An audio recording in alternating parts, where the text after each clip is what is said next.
Hello guys, and welcome to another video of this channel. And well, after a while we are back with another video, and today we are looking for the book The Brothers Karamazov. You ready to get existential? I think anyone who's ever asked, like, what's the point, is going to find something to chew on in this book. It's not just a classic, you know? It's like Dostoevsky took all the big questions about life, faith, and just chucked them into this pressure cooker of a family drama. Exactly. And, we don't just do book reports here. This is about extracting the pure, uncut meaning. So buckle up, because The Brothers Karamazov is dense.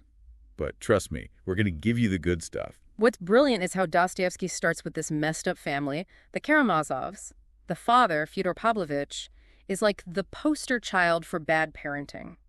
Selfish, indulgent, the kind of guy who makes you question if blood really is thicker than water. Seriously, this guy makes King Lear look like Father of the Year, and his sons. Each one is like a different experiment in how to deal with a terrible dad. A&D, the weight of existence. You've got Dmitri, the oldest. Imagine a guy ruled by his passions, but also with this weird sense of honor. He's constantly battling between what he wants to do and what he thinks he should do. Talk about relatable. It's like that angel and devil on your shoulder. But Dostoevsky cranks the volume up to 11. Then there's Ivan, the middle brother. If you've ever stayed up late debating if life has meaning, you probably get along with this guy. He's an atheist who really grapples with the problem of suffering. If there's no God, no cosmic justice, does that mean anything goes? And this is where Dostoevsky starts messing with your head. Ivan's not some cartoon villain. He's genuinely wrestling with huge questions. Like, if there's no higher power calling the shots, who gets to decide what's right or wrong? It makes you wonder, right? Do we just make up morality as we go along? And if so, what's stopping anyone from just doing whatever they want? That's exactly the kind of uncomfortable territory Dostoevsky wants us to explore. And then we've got Alyosha, the youngest brother. He's the opposite of Ivan. Deeply spiritual. A monk. Believes in compassion and forgiveness. Almost too good to be true, right? Makes you wonder if Dostoevsky is setting him up as the ideal, or if there's some irony there. Like, can you really be that good in a world this messed up? It's a great question. And it gets even more complicated because, surprise, there's a murder. Fyodor Pavlovich ends up dead, and Dmitri looks guilty as sin. Classic Dostoevsky. But hold on, it's not just a simple whodunit. This murder becomes a catalyst for all the brothers. It forces them to confront their own beliefs, their choices, their darkest desires. And this is where the book goes from interesting to straight up mind-blowing. Dostoevsky isn't just giving us a crime thriller. He's using it as a backdrop to dissect the human condition. He throws out these massive questions about faith and doubt, free will, the meaning of suffering. It's like he's saying, here's a mere humanity. What do you see? And one of the biggest clashes we see is between faith and doubt. Especially with Ivan. He sees so much pain in the world, innocent people suffering, and he can't square that with the idea of a loving God. It's a struggle I think a lot of people can relate to, right? Totally. We've all had those moments where we question what we believe, especially when faced with tragedy. And Dostoevsky doesn't shy away from that darkness. In fact, he dives right into it, particularly in a chapter called The Grand Inquisitor. Okay, this chapter is where things get really wild. Ivan imagines Jesus coming back to Earth during the Spanish Inquisition, and get this, the church rejects him. Wait, seriously, why would they do that? Because in Ivan's vision, the church believes people can't handle true freedom. They'd rather have dogma and rules than the responsibility of making their own choices. It's heavy stuff and super relevant to today, where everyone's talking about freedom, but maybe we're more comfortable with someone else telling us what to think. It makes you wonder if we're truly as free as we think we are. Or if, like the Grand Inquisitor suggests, we're just scared of the consequences of truly free will. Welcome back to our deep dive into Dostoevsky's The Brothers Karamazov. We're picking up where we left off, exploring that clash between faith, doubt, and the consequences of free will. It's like Dostoevsky threw a philosophical grenade into this family drama, and we're here to, pick up the pieces. And, man, there are a lot of pieces. We've got these three brothers, each representing a different way of grappling with the big questions. Dmitri driven by his passions, Ivan by his intellect, and Alyosha by his faith. It's like Dostoevsky is saying, here are three paths, which one are you going to take? Exactly. And what's fascinating is how their paths intertwine, how their choices and beliefs collide. Dmitri, for example, is all about instant gratification. He wants what he wants when he wants it. Consequences be damned. Which, let's be honest, is something we can all relate to, right? That impulse to just go for it, even if we know it might not be the best idea in the long run. Right. But Dostoevsky shows us the dark side of that impulse. Dmitri's desires lead him down a dangerous path, one that ultimately ends in tragedy. It's a cautionary tale about the seductive power of unchecked passion. It's like that saying, the road to hell is paved with good intentions. Dmitri's intentions might not have been all bad, but his actions have devastating consequences.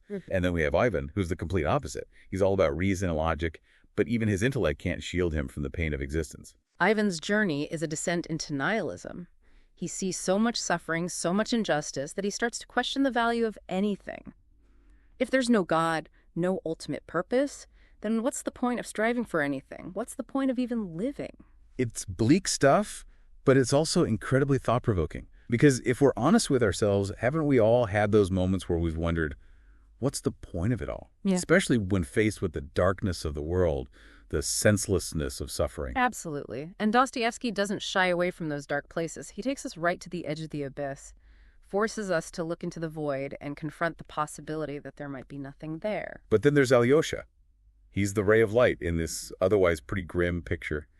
He represents faith, hope, the belief that even in the midst of suffering, there's still something worth believing in. Alyosha's faith isn't naive or blind, though. He's seen the darkness. He's witnessed the horrors of the world. But he chooses to believe in something bigger than himself, something that transcends the pain and the chaos. It's almost like he's saying, yes, the world is a messed up place, but there's still beauty, there's still love, there's still hope. And those things are worth fighting for. And his faith isn't just about religious dogma. It's about compassion, forgiveness, and love. He sees the good in people even when they're at their worst. He believes in the possibility of redemption even for those who seem beyond saving. It's a powerful message, especially in contrast to the darkness that surrounds him. He's like a beacon of hope in a world that desperately needs it. And what's interesting is that even Ivan the nihilist is drawn to Alyosha's light. He can't help but be moved by his brother's compassion, his unwavering belief in the good. It's like Dostoevsky is showing us that even in the darkest of hearts, there's a spark of something good, something that yearns for redemption. And that redemption can come in unexpected ways. For Dmitri, it comes through accepting the consequences of his actions. He realizes that true freedom isn't about doing whatever you want. It's about taking responsibility for your choices, even the bad ones. It's a tough lesson, but one that's essential for growth. And for Ivan, redemption comes through confronting his own demons. He realizes that his nihilism is a defense mechanism, a way of protecting himself from the pain of the world. By facing his pain, by acknowledging the suffering that exists, he opens himself up to the possibility of hope, the possibility of finding meaning, even in the midst of chaos. It's a long and arduous journey for all three brothers, but ultimately they each find a measure of peace, a sense of resolution. And that resolution doesn't come from easy answers or simple solutions. It comes from wrestling with the big questions, from confronting the darkness within themselves and the world around them. And that's what makes the Brothers Karamazov such a powerful and enduring work. It's not a book that gives you all the answers. It's a book that challenges you to think, to question, to grapple with the complexities of life and the human condition. We're wrapping up our intense journey through Dostoevsky's The Brothers Karamazov. I don't know about you, but I'm still reeling from all the philosophical punches this book throws. It's definitely a knockout, in the best possible way. We've talked about faith, doubt, free will, the meaning of suffering. Dostoevsky really doesn't hold back. And what's incredible is how he manages to explore these huge themes through the lives of these incredibly flawed, incredibly human characters. You can't help but see yourself reflected in their struggles, even if you never admit it out loud. Exactly. Like Dmitri wrestling with his passions. Yeah. Who hasn't felt that pull between what you want and what you know you should do? Or Ivan questioning everything, searching for meaning in a world that often seems meaningless?